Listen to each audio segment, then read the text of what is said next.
네이버 플레이스 상위 노출되고 매출 300% 상승했습니다. 인스타 인플루언서 불렀더니 조회수 200만 나오고 손님들이 매일매일 줄을 서요.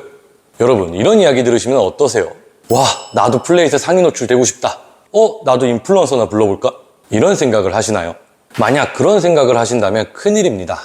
네이버와 인스타는 가장 많은 사람들이 이용하는 플랫폼이고, 그래서 우리에게 꼭 필요한 도구는 맞지만 이 도구를 어떻게 활용하냐에 따라 도움이 되는 도구가 될 수도 있고 오히려 내 가게를 망치게 하는 도구가 될 수도 있기 때문입니다. 그래서 나도 하고 싶다가 아니라 내 가게에는 이게 정말 효과적일까? 이걸 판단을 해야 합니다. 그리고 이걸 판단하려면 네이버와 인스타의 장점만 알 게 아니라 단점도 알아야 하거든요. 근데 유튜브에서 네이버와 인스타를 말해주는 사람들은 대부분 장점만 이야기합니다. 분명 단점도 존재하는데 말이죠. 그렇다 보니 이게 정말 나한테 맞는지 판단하기가 어려웠습니다. 그래서 제가 알려드리겠습니다. 오늘은 여러분들이 네이버와 인스타를 더욱 잘 활용할 수 있도록 특징과 장단점을 명확하게 알려드리겠습니다. 이걸 알게 되시면 우리 가게에 적합한 방법이 무엇인지 자연스럽게 알게 되실 겁니다. 네, 그럼 네이버부터 보겠습니다. 일단 다들 아시다시피 정말 많은 사람들이 정보를 얻기 위해 이용하는 플랫폼이죠. 요즘 AI가 많이 발전했지만 그럼에도 아직 사람들은 맛집 등을 찾을 때 네이버를 자주 이용합니다. 특히 한국 사람들한테는 네이버가 가장 익숙하고 10대부터 60대 이상까지 전 연령층이 네이버를 이용합니다.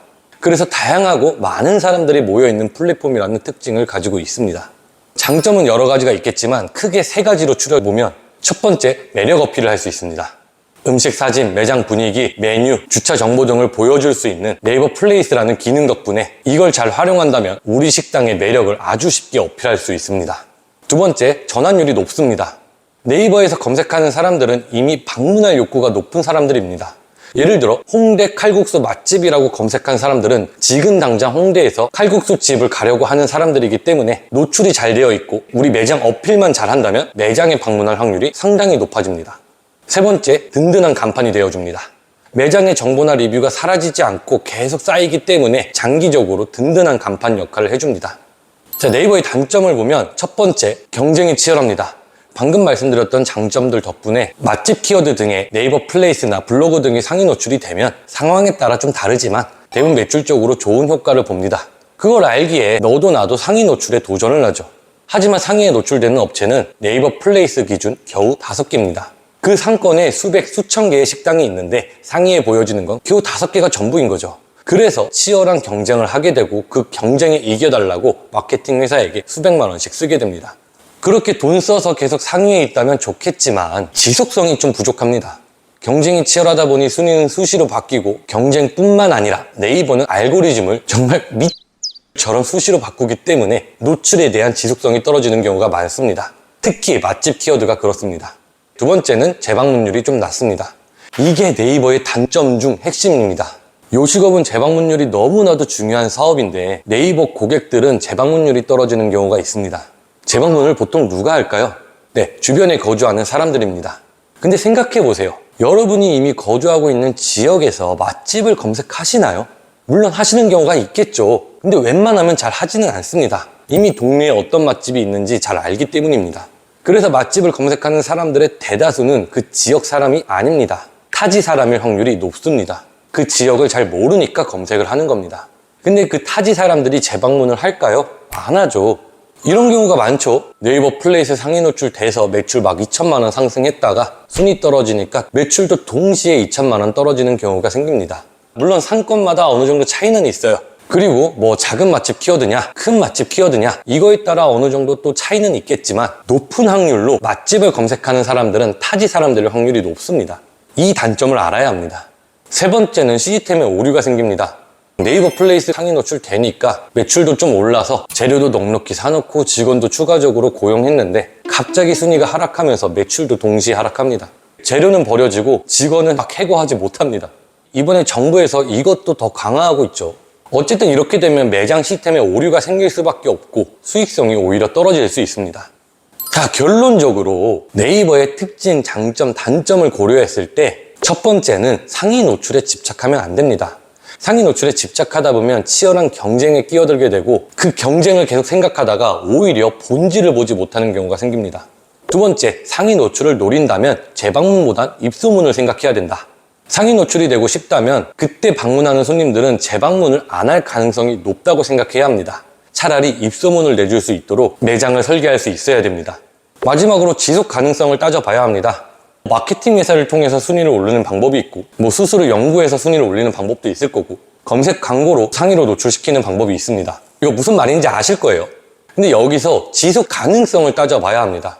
키워드에 따라 이 순위는 내가 계속 상위에 어느 정도 지속할 수 있다면 직접 연구하고 하면서 또는 마케팅 회사를 통해서 그걸 지속하면 좋겠지만, 만약에 그러지 못할 거라면 그냥 광고를 꾸준히 하는 게 낫습니다. 이 네이버에서 검색하는 사람들이 타지 사람들의 확률이 높을 뿐인 거지 지역 사람이 검색을 아예 안 하는 건 아니기 때문에 타지 사람들은 입소문을 낼 수 있도록, 지역 사람들은 재방문을 할 수 있도록 매장의 본질을 가꾸고 네이버에서 이걸 지속 가능하게끔만 한다면 당연히 매장에 큰 도움이 되겠죠. 또 우리 네이버는 파워링크, 플레이스, 블로그 등 다양한 방법이 있지만 플레이스가 가장 중요해서 플레이스 기준으로 설명드린 점 참고 부탁드립니다. 이제 인스타를 한번 볼게요. 인스타는 네이버랑 완전히 다릅니다. 네이버는 찾아 들어오는 플랫폼이라면 인스타는 우연히 발견하는 플랫폼이죠. 이게 무슨 말이냐? 사람들이 밥을 먹으려고 인스타에 들어가는 게 아니라 그냥 피드를 스크롤 하다가 우연히 음식 사진이나 릴스를 보면서 여기 뭐지? 가보고 싶다 라는 생각이 생깁니다. 즉 인스타는 손님이 배고파서 들어오는 게 아니라 배고프지 않아도 가고 싶게 만드는 플랫폼입니다. 인스타의 장점을 또 3가지로 추려보면, 첫 번째, 감정을 강렬하게 자극을 시킬 수 있습니다. 요즘 인스타는 거의 영상 중심인데 그 영상을 보면서 친구들과 함께 공유하고 댓글을 달면서 소통할 수 있고 그로 인해 감정선이 생기게 되거든요. 사람은 음식 사진 보고 영상 봤다고 그거 자체를 기억하는 게 아니라 거기서 감정선이 생겨야 기억하게 됩니다. 그래서 인스타에서는 이 감정선을 잘 자극시켜 줄 수 있기 때문에 그것만 잘하면 기억에 오래 남는 장점이 있죠. 두 번째는 입소문이 좀 빠르게 납니다. 네이버는 검색한 사람에게만 노출되지만 인스타는 알고리즘 덕분에 전국적으로 확산될 수 있습니다. 예를 들어 동네 작은 김밥집이라도 인플루언서 한 명이 릴스를 올렸다가 수십만 수백만 조회수가 나오게 된다면 전국에서 손님이 몰려올 수 있게 되죠. 세 번째는 장기적으로 브랜딩할 때 좋습니다.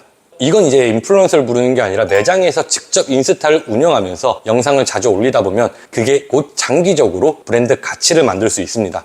물론 방향성도 중요하고요. 자, 우리 이제 중요한 단점을 한번 봅시다. 첫 번째, 전환율이 낮습니다.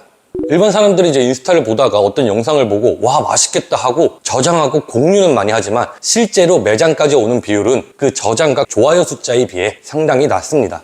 네이버처럼 지금 당장 갈 집을 찾는 게 아니라 언제 한번 가봐야지 하는 경우가 많기 때문이죠. 두 번째는 지속성이 낮습니다. 인플루언서를 불러서 한번 터트릴 수는 있습니다. 하지만 그 효과는 길어야 1, 2주.